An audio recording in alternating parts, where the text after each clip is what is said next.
শুভ সন্ধ্যা। আসসালামু আলাইকুম। কেমন আছো আমার প্রিয় ভাই বোনেরা? আশা করি ভালো আছো। আমি আলহামদুলিল্লাহ আল্লাহর অশেষ রহমতে তোমাদের ভালোবাসা খুবই ভালো আছি।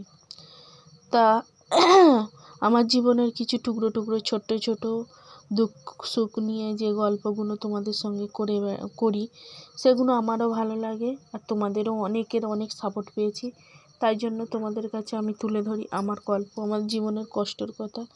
আমার নিজের বলতে কোনো চাওয়া নেই, কোনো আশা নেই, কেউ নেই। আমি এই ইউটিউব চ্যানেল থেকে তোমাদের মতো ভাই বোন পেয়েছি, বন্ধু পেয়েছি, যাদের কাছে আমার মনের কথা বলে অনেকটা হালকা নিজেকে মনে হয়। তা অনেক ঘটনাই বলা হয়নি, যেমন সিজারের পরে অনেকের কাঁপ আসে, অনেকের যন্ত্রণা হয়, আমার কিন্তু কাঁপ আসেনি। অতিরিক্ত যন্ত্রণা হয়েছিল, যে মানে কাল ঘাম ছুটে গিয়েছিল। একটা টেবিল ফ্যান, দুটো সিলিং ফ্যান চালিয়েছিল, কিন্তু তবুও আমার ঘাম কমেনি। কারণ আমার তো প্রেশার 250 প্রেশার নিচে নামেনি, ওপরে ওঠেনি। এটাই ভাগ্য। উপরে উঠলে হয়তো আমার হার্ট ব্লক হয়ে যেত। কিন্তু আমার একটাই সাহস, যে আমার যাই হোক আমার ভয় লাগেনি, যে আমি মরে যাব বাবা, এইসব ভয় লাগেনি। শুধু মনে মনে ভেবেছি যেটা হবে আল্লাহ ভালোর জন্যই হবে। আর আমার মা বাপ যখন আছে, আমার ছেলের চিন্তা নেই।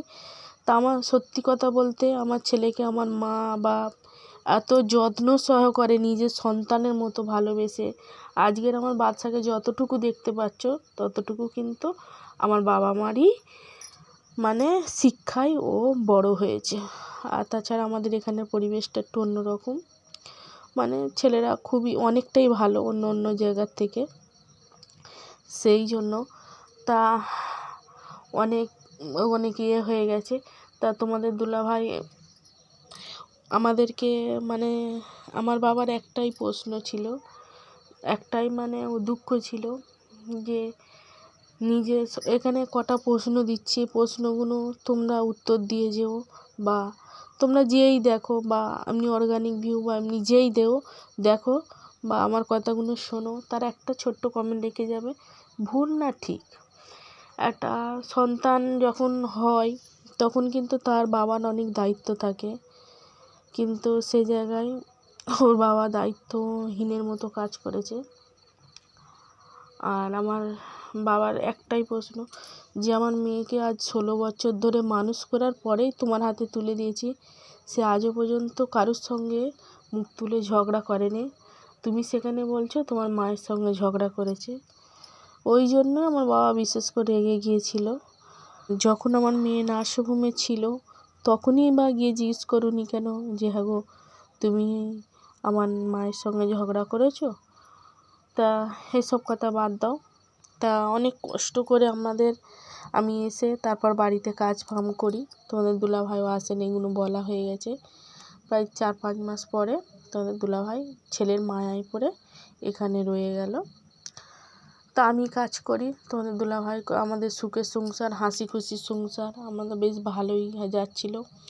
হঠাৎ তখন 2005-এ আমার বাচ্চা হয়েছে, 2006-এ একদিন রাত্রেবেলা হঠাৎ আমার বাবা বলতেছে আমার বুকটা যেন কনকন করছে। তা আমরা উঠলুম, উঠে আমি তেল মালিশ করছি, যে কি হলো বুকটা কনকন করতে, বাঁ দিকের ওপরের দিকে হাড়। এবারে গ্যাস হলে তো নিচে যন্ত্রণা হবে, ওইভাবে ওপরে যন্ত্রণা হবে না। আমার বাবা বসে রয়েছে, শুতেও পাচ্ছে না। এবার সকাল হতেই আমরা নিয়ে চলে গেলাম, নিয়ে গিয়ে ECG হলো, বুকের ফটো উঠলো, সেখানে ধরা পড়লো যে আমার বাবার অনেক রকম রোগ আছে, যেমন হাই প্রেশার আছে। তা এর আগে একটা এতে বলেছে আমার বাবাকে সাপে কেটেছিল, প্রেশারে রক্ত দিয়েছিল বলে আমার বাবাকে বাঁচার জন্য, বেঁচে রাখার জন্য রক্ত দিয়েছিল। ডাক্তার বলেই ছিল যে উনি বাইরে রোদে বেরোতে পারবে না। তো আমার বাবা রোদে বেরোতে পারতো না, গা জ্বলতো, তো অনেক কষ্ট হতো আমার বাবার। তারপরে হাই প্রেশার, তারপরে হলো ওই হার্টের প্রবলেম আছে, আর হৃৎপিণ্ডর হাড় বড়োর জন্য মাঝে মাঝে শ্বাস নিতে খুব কষ্ট হতো। ডাক্তার আনলে, ইঞ্জেকশন মারলে মাপতে হবে। বাবাকে বলতাম কি হতো, বলে গা আমার গোটা গা চিলিং মেরে উঠেই, গরম আগুনের মতো চিলিং মেরে উঠেই আমার গোটা গা খালি জ্বলতো হাওয়াও করে। তো অনেকটাই কষ্ট হতো আমার বাবার। তা যখন ওইগুলো ধরা পড়ার পরে খুব ট্রিটমেন্টে রাখা হলো। বাবা তো কিছু করতেই পারেনি। আমি তোমাদের দুলাভাই, মোটামুটি তোমাদের দুলাভাই যা কম জম দিত আমি কাজ করতাম, আমার মাও আমার সঙ্গে কাজ করতো। তা হাসি খুশি পরিবারটা আস্তে আস্তে মানে কি চিন্তা, কিভাবে কি হবে না হবে। তা একটা ডাক্তার আমার বাবাকে বলেছিল যে কাকু, ইন্দ্রজিৎ ডাক্তারটা খুবই ভালো। তা আমরা যে ডাক্তারখানায় যাই সে ডাক্তারগুলো কিন্তু আমাদের খুবই ভালোবাসতো। ও বলেছিল কাকাবাবু তুমি অপারেশান হও, পিজিতে যত খরচা লাগবে না ওখানে আমার সুগ্রাসিতে তুমি ভর্তি হবে, কোনো খরচা নেই, তুমি আমার বাবা হিসেবেই ভর্তি হবে। অনেকটা মানে করে বলেছিল। আমার বাবা বলেছিল বাবা আমি যে কদিন বাঁচব আমি এইভাবে বাঁচি, হয়তো ওখানে অপারেশন ঘরে ঢুকালে আমি মরে যাব, কাউকে দেখতে পাবো না, এইভাবে বলে আমার বাবা গেল না। হৃৎপিণ্ডের হাড় বড় বলে মাঝে মধ্যে শ্বাস নিতে কষ্ট হতো। তাই এইরকম করে আমার বাবা প্রায় 2006 রোগটা ধরা পড়েছিল। 2010 ডাক্তারখানা দিয়ে হঠাৎ এলো, আসার পরে তা আমাদের মানে আল্লাহর রহমতে মোটামুটি চলেই যাচ্ছিল, ভালোভাবেই চলছিল। তা হঠাৎ আমার বাবা সেই দিনকে ছিল মঙ্গলবার ডাক্তারখানায় গিয়েছে। আর আমি তখন মানে এই কাজ এমব্রয়ডারি স্পট লাইনের কাজ আমার দাদা কারখানা করেছিল, লেডিস কারখানা, ওখানে আমরা কাজ করতাম, অনেকগুলো মেয়ে মিলে কাজ করতাম। অনেক কষ্ট করেছি জীবনে, তো অনেক কষ্ট করেছি, এখনও করে যাচ্ছি।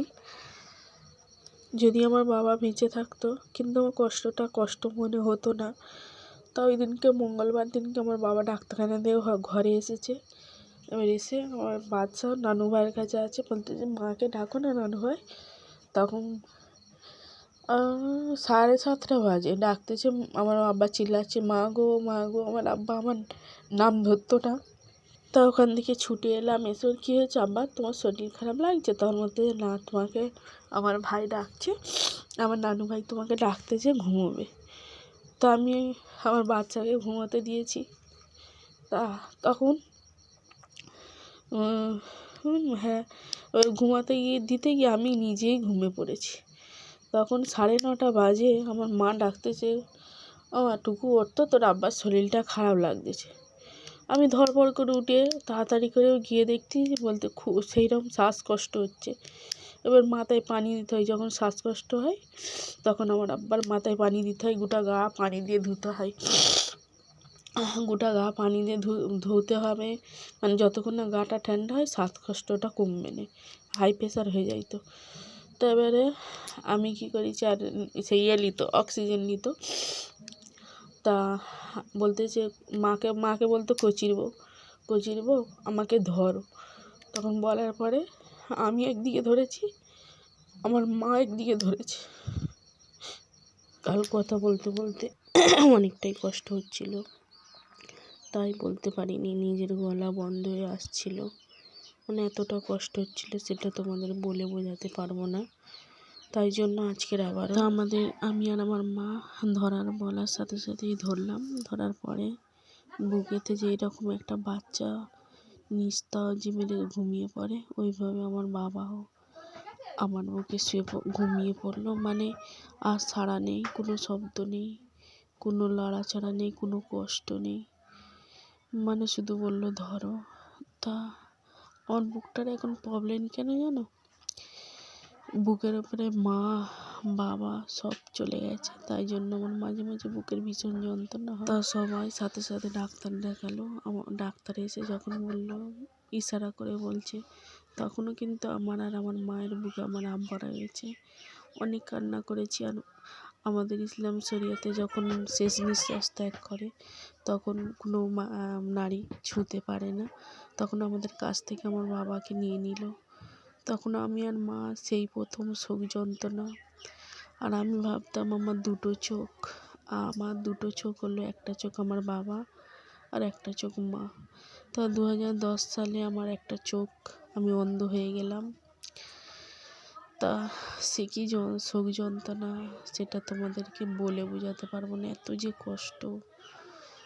অনেকে বলে না, যার আছে সে তার মর্যাদা দিতে পারে না, যার নেই সেই পাগলের মতো খোঁজে যে আমি আর কোনো দিন পাবো না আমার বাবাকে। এই ভেবে অনেক সে পাথর হয়ে গেল আমি।